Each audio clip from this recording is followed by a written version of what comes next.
I don't want to mess with it if it's not broken. We should probably check the oil and stuff, but gearbox wise, I think we should leave it because we won't know if I mess with it and cause a problem. We don't know whether that's going to be the problem I've caused or was that like it before. For years, people believed owning a Bugatti meant complete freedom. They were wrong. Behind the speed, luxury, and multi-million-dollar price tag was a system many owners say gave Bugatti far more control than expected. So what I'm trying to do is I'm trying to get these rads off so I can see if I can actually get to the bolt on the side of the rad to separate these two. But then I still don't think that this radiator is going to lift up because this is blocking it. Repairs, parts, servicing, and costs were never as simple as they seemed. Then Mat Armstrong started asking the questions millions were already thinking. Now a decision that could reshape Bugatti's future threatens the system the company spent decades protecting, potentially changing the brand forever. What nobody told Bugatti buyers. The transaction appeared complete. The registration papers carried the new owner's name. Legally, the vehicle belonged to the buyer. From the outside, there was little reason to believe the relationship between owner and manufacturer would continue beyond routine servicing. Yet, the moment a serious fault appeared, the limits became obvious. Parts could not simply be ordered privately. Technical information remained locked behind official channels.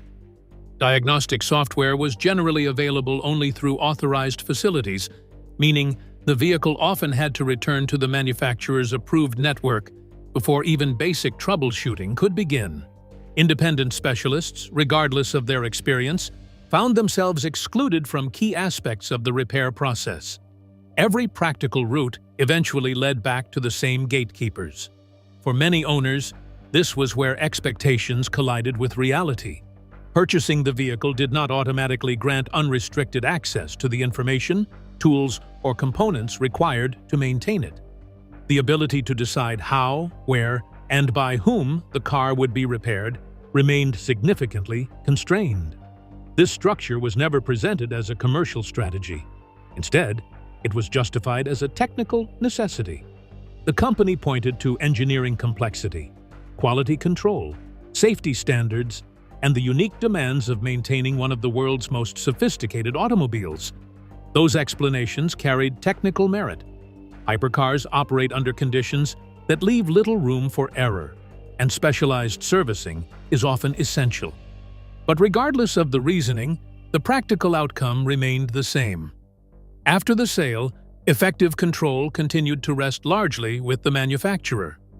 Most owners accepted the arrangement without public objection. Repair invoices were substantial. Waiting periods could stretch into weeks or months, particularly when specialized components or factory approval became necessary. Public criticism remained uncommon, not necessarily because every owner was satisfied, but because challenging the system carried its own risks. The system depended on that silence. The higher the value of the vehicle, the stronger the incentive to avoid confrontation. A public dispute with a manufacturer of this stature could influence resale value, complicate future purchases, affect relationships within the authorized dealer network, and even create uncertainty with insurers. For an individual owner, remaining quiet was often the most practical decision. Collectively, however, that silence allowed the arrangement to continue with relatively little scrutiny. The result was a form of ownership that existed primarily on paper. The legal title belonged to the buyer. Practical authority remained largely with the company that had already been paid for the vehicle. The owner possessed the keys, but access to repairs, replacement parts, specialized software, and critical technical information continued to depend on the manufacturer's approval and infrastructure. This arrangement was not unique to Bugatti. Similar models exist across the luxury automotive industry.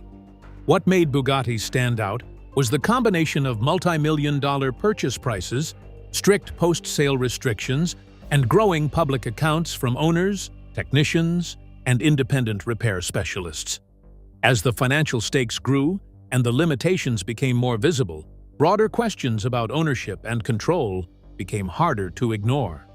The moment Mat Armstrong exposed everything. Mat Armstrong did not create the problem. he made it impossible to ignore.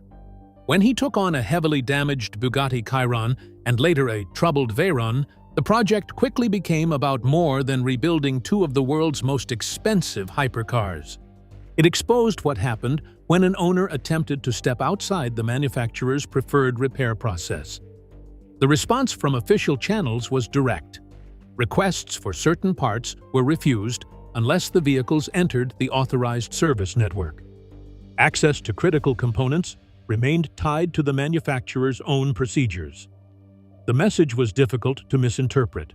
Repair would happen on their terms, or it would not happen at all.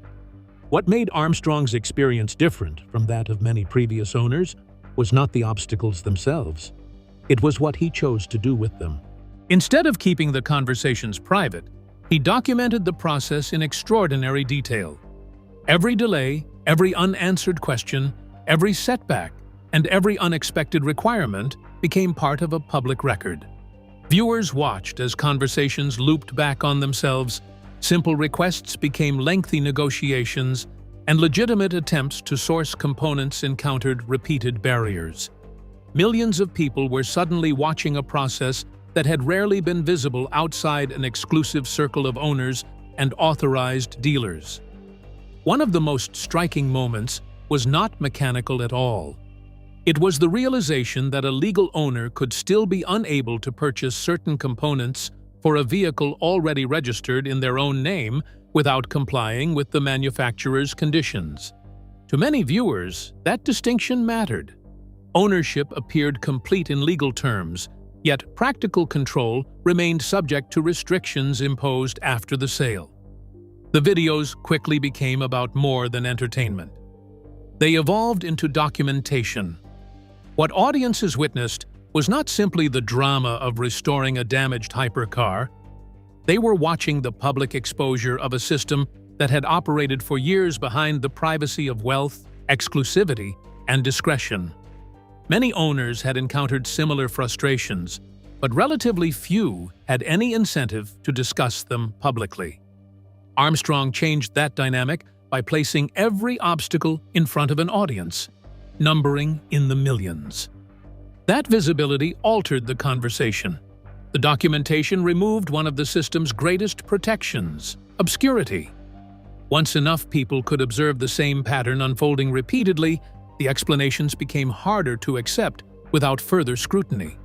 Viewers who had never owned a Bugatti or any hypercar at all still recognized the underlying mechanism.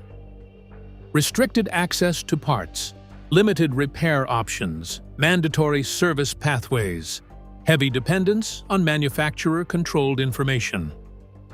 Although the financial scale was extraordinary, the structure itself felt familiar. Similar models exist throughout the modern economy wherever manufacturers retain significant control after a product has been sold. Software restrictions, proprietary tools, locked diagnostic systems, and exclusive repair networks are not unique to the automotive industry.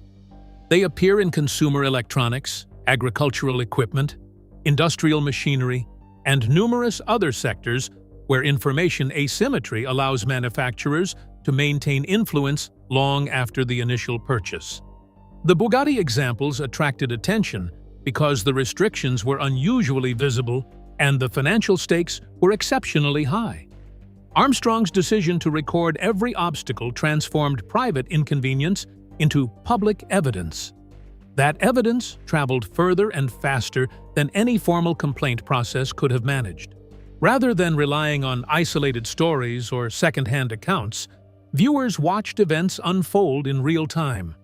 Every email, every conversation, every failed attempt to obtain parts, and every delay added another piece to a growing body of documentation. No single video proved how the entire system operated, but together they revealed a consistent pattern. Each episode became another data point.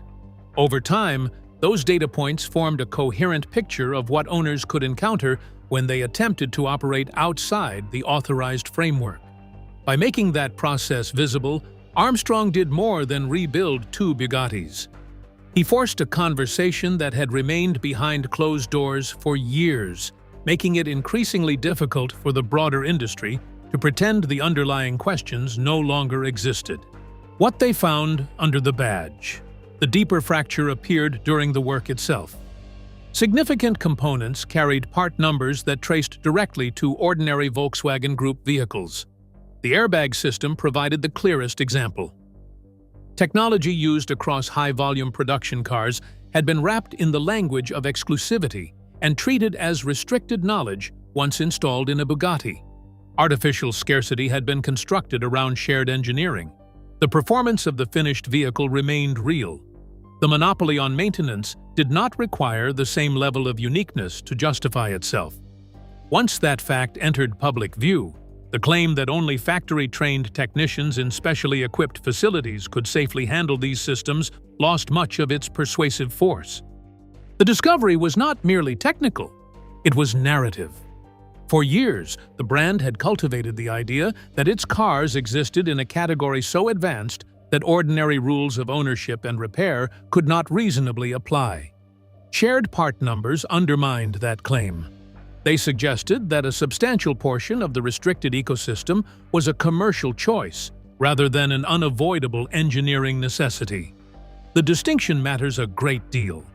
Genuine engineering necessity can justify a degree of control. Pure commercial preference cannot claim the same moral or safety ground when challenged. The revelation also raised a broader question about how exclusivity is constructed and maintained in modern manufacturing. When platforms are shared across a corporate group, the opportunity exists to present common components as unique. The presentation becomes harder to sustain once the part numbers themselves become public knowledge. Then came the expensive misdirection. A fuel pump control module registered a fault. The official recommendation was firm and costly. The part was replaced at significant expense. The problem continued only after independent specialists examined the car without a financial incentive to escalate did the actual cause emerge. The module had never been the root of the failure. A different system was responsible.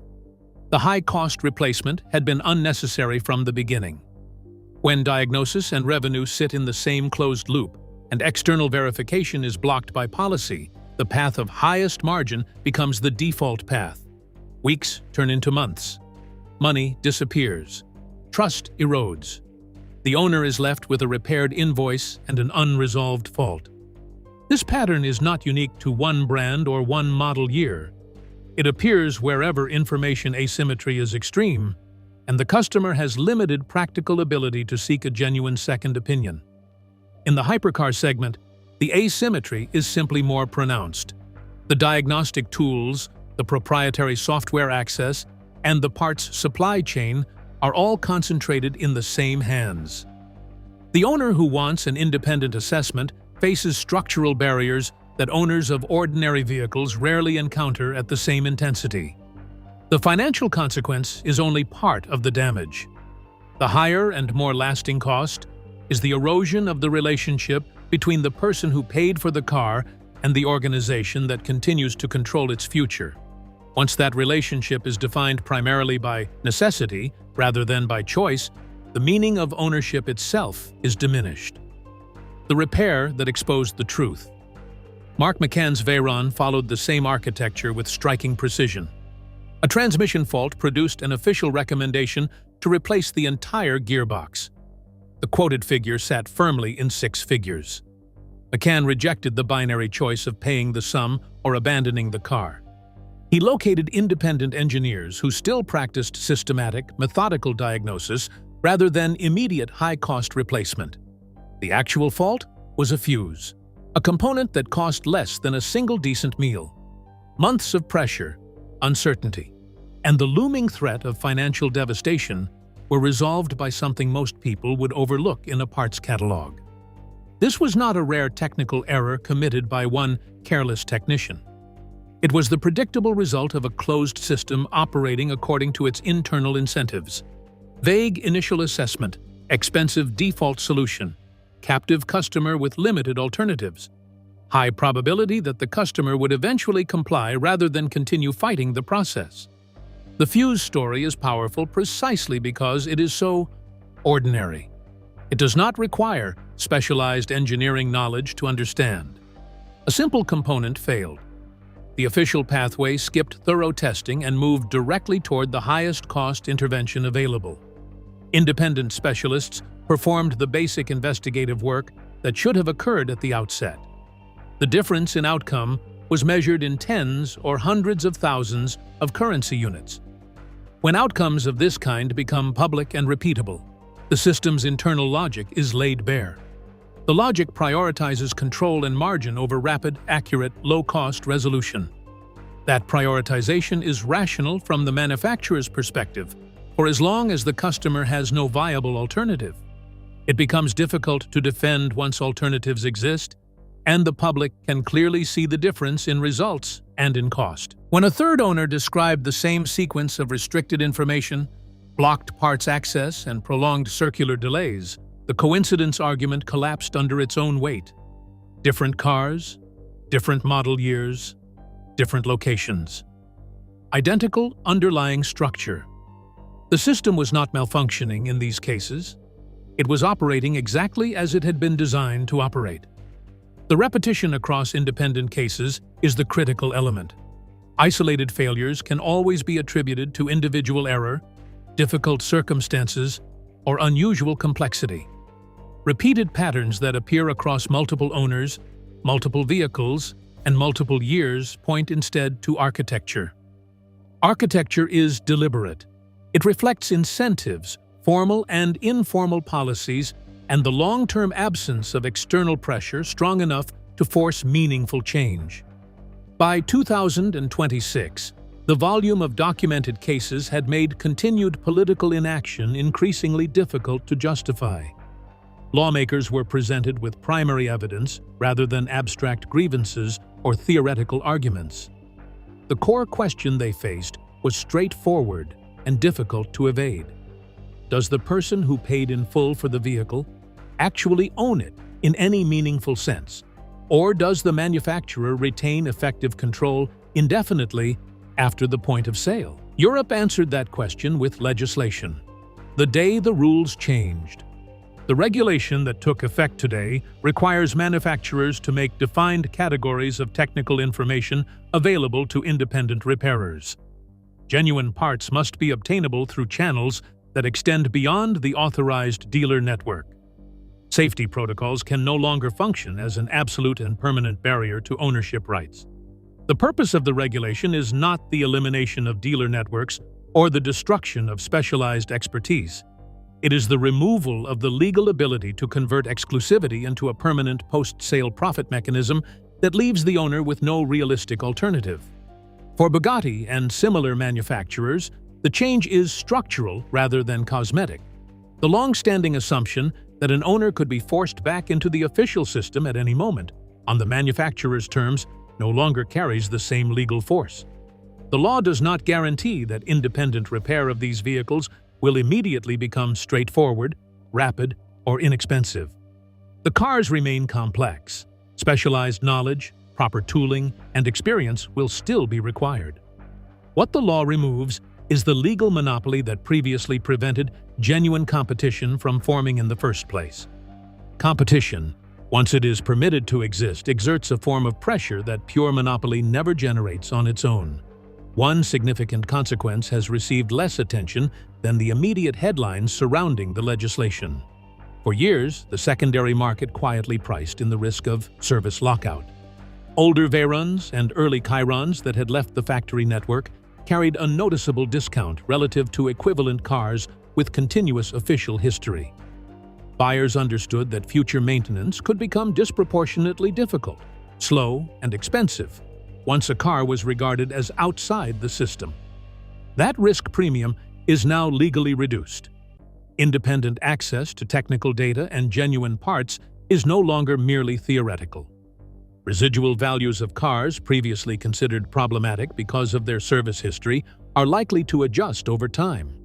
Liquidity in the secondary market improves when the threat of permanent or near-permanent blacklisting loses its previous legal strength. At the same time, manufacturers that already operate with greater transparency and more open parts policies gain a measurable competitive advantage. trust in the long-term ownership experience becomes a tangible factor in value retention.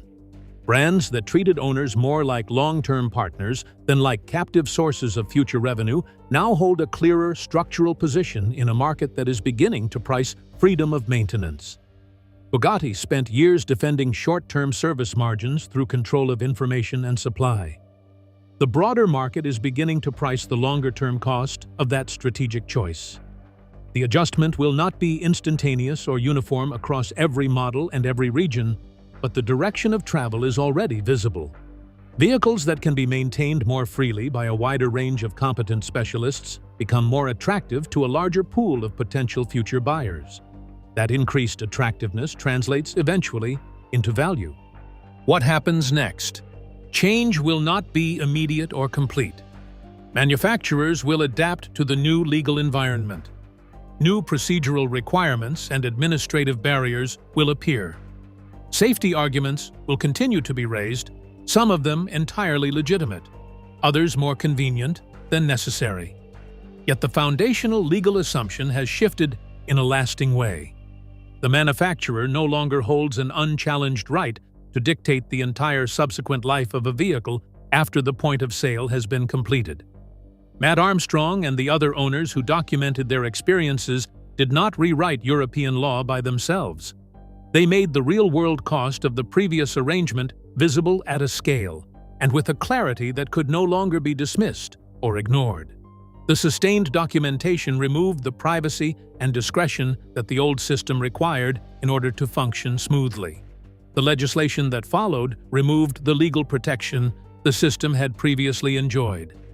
Today, a European owner of one of these machines can look at the car with a different practical understanding. The paperwork no longer feels quite as much like a temporary license subject to ongoing manufacturer approval. Ownership has regained a meaningful portion of its original significance. The era of absolute post-sale control did not end in a single dramatic courtroom moment or with one decisive viral video. It eroded gradually under the weight of sustained public evidence and the eventual legislative response that evidence made politically necessary. That is how most deeply entrenched systems actually come to an end. The legal landscape has changed. What happens from this point forward will depend on how owners, independent specialists, and the manufacturers themselves choose to operate inside the new reality. The gates are no longer locked by law. The remaining question is how far genuine ownership will be permitted to extend in practice. Thank you for watching. Don't forget to like and subscribe.